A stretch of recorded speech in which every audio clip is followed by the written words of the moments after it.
Good morning আমার মিষ্টি বন্ধুরা। তো এখান থেকে ভিডিও স্টার্ট করছি। আমি সকাল সকাল ঘুম থেকে এই মাত্র উঠলাম। সকালে উঠে দেখলাম এই কী কাণ্ড।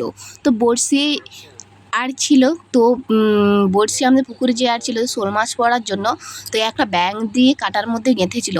তো শোল মাছ না পড়ে একটা পড়ে গেলো জল কেঁচা, বড় একটা মস্ত একটা বড় সাপ। হায়রে কপাল। তো তারপর দেখো এমনভাবে বড়শি কাঁটাটা লেগেছে, তো কাঁটাটা এত বাজেভাবে লেগেছে, ছাড়াতেই পারছে না পাগলাটা। এ দেখো আমাদের বাড়ির পাগলা, এটা হলো আমার দেওর, ঠিক আছে। তো তারপর দেখো আমি বলছি তো আমি ছাড়িয়ে দেবো, সে বলছে না তুমি পারবে না।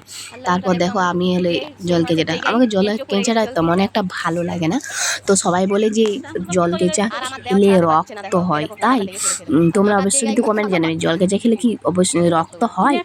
তারপর দেখো এই যে জল কেঁচাটা দেখতে পাচ্ছ, এই জল কেঁচাটা হলো আমাদের বাড়ির মধ্যে রান্না হবে। তো এই পাগলাটা খাবে, তার গায়ে তো খুব একটা রক্ত নেই, তাই খাবে। তারপর দেখ এই কি কাণ্ড, উঠেলি দেখছি সে কাটতে বসে গেছে, আর এত রক্তটা সব ওর মুখে, যে সব মুখটা একবার ভরে গেল। দেখো শুধু তোমরা ভিডিওটা কন্টিনিউ দেখতে থাকো কিন্তু।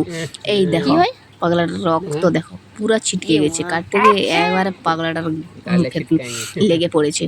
কাদের কাদের গায়ের মধ্যে রক্ত নেই অবশ্যই কিন্তু খাবে তোমরা জল কেঁচা। তোমাদেরকে আগের ব্লকে তো দেখিয়েছিলাম, আগের বারে শোল মাছ পড়েছিল, এবারে পড়েছে জল কেঁচা। এই ভিডিওটা কেমন লাগলো অবশ্যই কিন্তু কমেন্টে জানাবে, আর শেয়ার করে দেবে। Bye bye, tata.